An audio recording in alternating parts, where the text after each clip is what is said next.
Allô? Oui, Dany, j'ai fait une mauvaise manip. Dis-moi. Ah, oui. Alors, Donc ouais. voilà, donc moi je suis Léo, je suis avec Mathilde Rossi et Brune Dumas. voilà, donc c'est notre D'accord. groupe de travaux pratiques encadrés Ouais. pour le baccalauréat et donc on aimerait vous poser quelques questions. Allez, vas-y. Donc déjà, on voudrait savoir, selon votre point de vue, comment était la société française avant mai 68 et quel a été l'élément déclencheur de la révolte? Ah là là là là là là là là là là. Mais vous parlez de la guerre 14-18 ou quoi? Non, mais de mai 68. Euh, Écoutez, la société française était extrêmement autoritaire.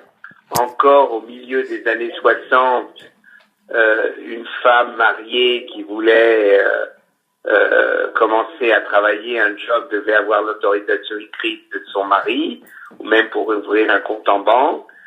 C'était donc une société en fait qui ne correspondait plus à l'évolution de la vie.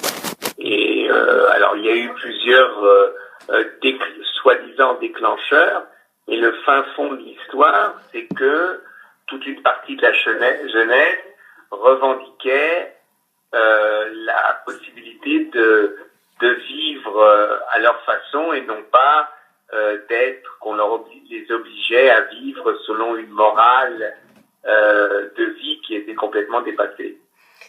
Et pour vous, est-ce qu'il y a eu vraiment un élément qui a déclenché vraiment en 68, en mai, un événement qui s'est passé pendant l'année qui vous a donné envie de manifester?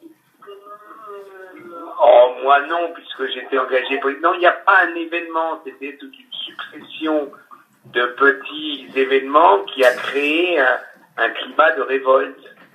Et c'est pas un événement. D'accord.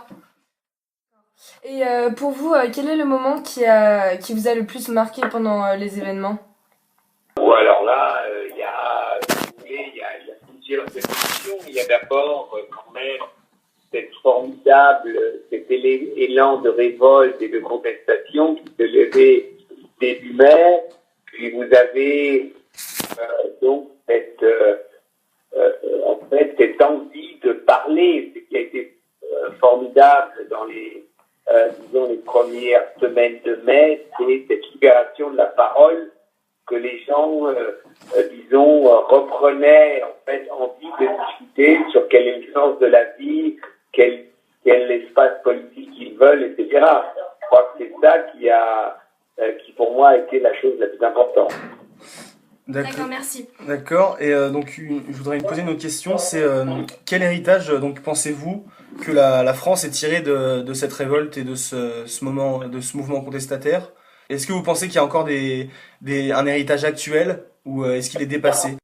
Non, moi je crois, j'ai fait un petit livre il y a quelques années qui s'appelle Forget 68, oublier 68. 68 c'est fini parce que la société française a complètement évolué. Disons dans le sillage de 68, des années 70, etc. Il y a eu une formidable évolution de la société française. C'est pour ça que toutes les raisons qui ont poussé à la révolte de 68 n'existent plus. Encore avant 68, les syndicats n'avaient pas le droit, n'avaient pas pied de cour, n'étaient pas dans les usines. Mais en 68, que la liberté syndicale, la démocratie syndicale a fait, une telle évolution que les syndicats avaient leur bureau, etc., à l'intérieur de l'usine. Donc je crois qu'aujourd'hui, on est dans un autre monde. Troisièmement, la société des années 60, c'était une société où il y avait un grand bond économique et on ne connaissait pas le chômage. On ne connaissait pas le sida. On ne connaissait pas la dégradation climatique. Donc aujourd'hui, il faut arrêter de comparer la société d'aujourd'hui à la société telle qu'elle était avant 68. Ouais, d'accord, merci beaucoup. Là encore, je réponds, il n'y a pas de conséquences de 68 qui aujourd'hui apporte un élément de réponse à la situation actuelle. ce n'est que on peut toujours, on a raison de se révolter et que la révolte permet des changements de société. Et ça, c'est très abstrait. Concrètement, il n'y a pas d'éléments que vous pouvez maintenant faire émerger de 68 qui vous servent, disons, dans la société d'aujourd'hui. D'accord. Et on voulait avoir votre avis sur des faits plus actuels. Donc, je ne sais pas si vous avez suivi, donc en France, quand il y a eu le réforme pour la manif pour tous et tout ça. Je ne sais pas si vous avez vu, mais en fait, il y a des gens qui ont, donc des partisans de la manif pour tous, qui ont détourné des affiches de mai 68 pour en gros lutter contre cette réforme du mariage homo. Qu'est-ce que vous en pensez? Il y a toujours eu une France réactionnaire qui a existé. Je veux dire, en 68, vous aviez après, à la fin de 68, des manifestations gauchistes avec des centaines de milliers de personnes.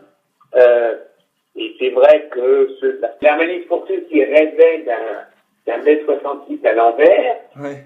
mais cette France réactionnaire, conservatrice et réactionnaire a toujours existé.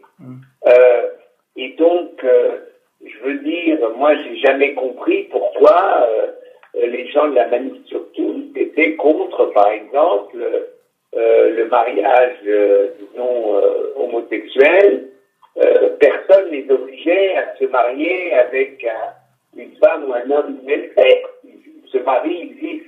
On ne leur enlève rien avec cette nouvelle loi. Ils peuvent se marier à l'église, à la synagogue, dans une mosquée, je ne sais pas, en haut d'une montagne ou dans une cave. C'est leur droit le plus strict. Et je crois que, disons, c'est vrai que il faut pas croire qu'il y a eu mai 68, qu'il y a 150 ans, il y a 3 siècles maintenant, que la France, disons, toute la France, surfe, disons, sur un nuage libertaire. Oui, mais ça a quand même fait partie de l'histoire de notre pays et aujourd'hui, on en garde quand même des marques. De quoi? De 68? Oui. Oui. Vous gardez des marques. Sans 68, vous n'auriez pas eu un président de la République comme Sarkozy qui a divorcé. De Gaulle et Madame de Gaulle se retournent dans leur tombe. Vous n'auriez pas eu quelqu'un à l'Élysée qui n'est même pas marié, et qui vous n'auriez pas. Enfin, je veux dire, vous avez une autre société.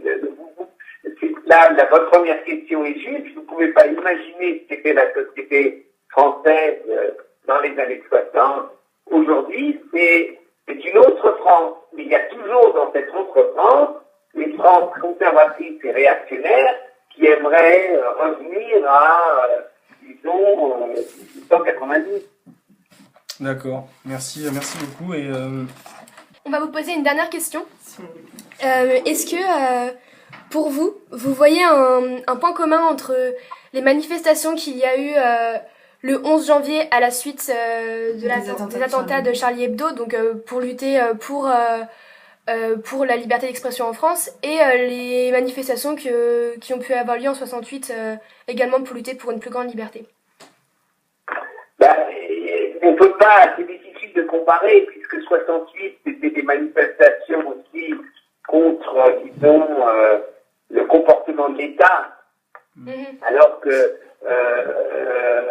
disons, le 11 janvier, et après, Nous sommes tous Charlie, c'était, disons, même avec l'État.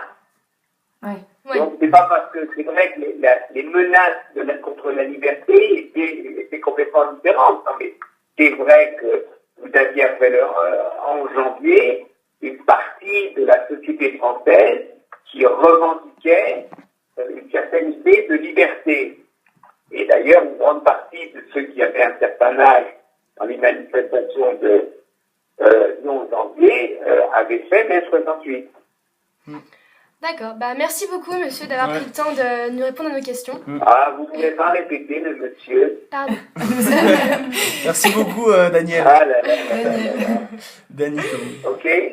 D'accord. Merci. Allez. Bonne journée. merci, au revoir. Merci beaucoup, au revoir. Allez, bonne journée. Au revoir.